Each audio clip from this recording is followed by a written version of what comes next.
हमारे नंद गोपाल गुप्ता नंदी मंत्री जी अपने दमखम पे बीजेपी के नेता माने जाते हैं, बड़े नेता। दमखम पे जनरल सीट लाके अपने वाइफ को चुनाव लड़ाना चाहते हैं। क्या हर बार उनकी वाइफ ही चुनाव लड़ेंगी? वो मंत्री हैं, इनकी वाइफ महापौर बन जाएं, अपने बेटे भतीजों को विधायकी दिला दे, संसद दिला दे। और ये बीजेपी की गाइडलाइन है कि एक परिवार में अगर नेता कोई अगर एक विधायक बन जाएगा, उसके परिवार में दोबारा टिकट नहीं दिया जाएगा। अगर अभिलाषा गुप्ता को टिकट दिया गया तो हम समझते हैं जो बीजेपी में ये योगी आदित्यनाथ जी की गाइडलाइन जो है कि एक परिवार में एक ही टिकट के बाद हम हमारे हिसाब से लगता है महापौर की प्रत्याशी अभिलाषा गुप्ता कहीं है ही नहीं, दिख ही नहीं रही कहीं। अब की बार जयापाल, जयापाल, जयापाल।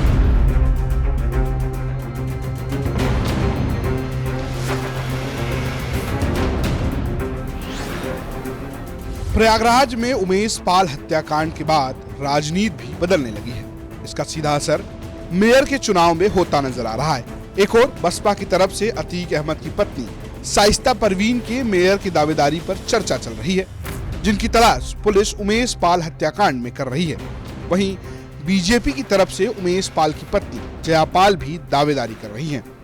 एक पोस्टर भी खूब चर्चा का विषय बना हुआ है। इस पोस्टर की लाइन है, पति के सम्मान में जयापाल मैदान में। जब पोस्टर को लेकर जयापाल के परिवार से फोन पर बात की गई, कहा गया कि अगर उन्हें टिकट मिलता है तो अवश्य दावेदारी करेंगी, लेकिन अभी ऐसी कोई चर्चा नहीं है।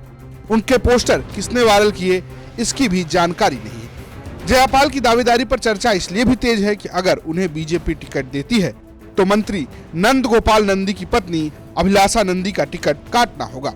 इन सबके बीच जयापाल के समर्थक काफी उत्साह में नजर आ रहे हैं। मेयर के चुनाव के साथ उसमें कई उम्मीदवार और हैं, उसमें जयापाल के साथ पहले से 2 बार की मेयर अभिलाषा भी हैं। अभिलाषा भी चुनाव में हैं मैदान में। क्या लगता है जया उनके खिलाफ लड़ेंगी तो नहीं लगता कि कुछ? देखिए, अभी जब 3 महीना पहले आया था तो ये प्रयागराज ओबीसी सीट आई थी, और जब से ये हुआ है पहली बार ओबीसी आया है।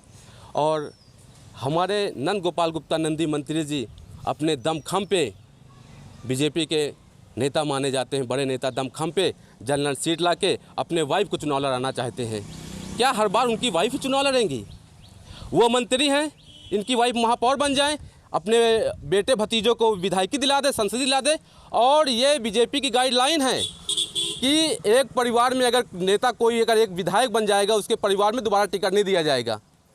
अगर अभिलाषा गुप्ता को टिकट दिया गया तो हम समझते हैं जो बीजेपी में ये योगी आदित्यनाथ जी की गाइडलाइन जो है कि एक परिवार में एक ही टिकट के बाद हम हमारे हिसाब से लगता है महापौर की प्रत्याशी अभिलाषा गुप्ता कहीं है ही नहीं, दिख ही नहीं रही कहीं।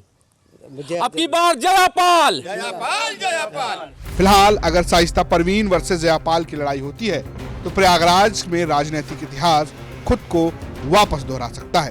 प्रयागराज से आनंद राज और पंकज श्रीवास्तव की रिपोर्ट, यूपी तक।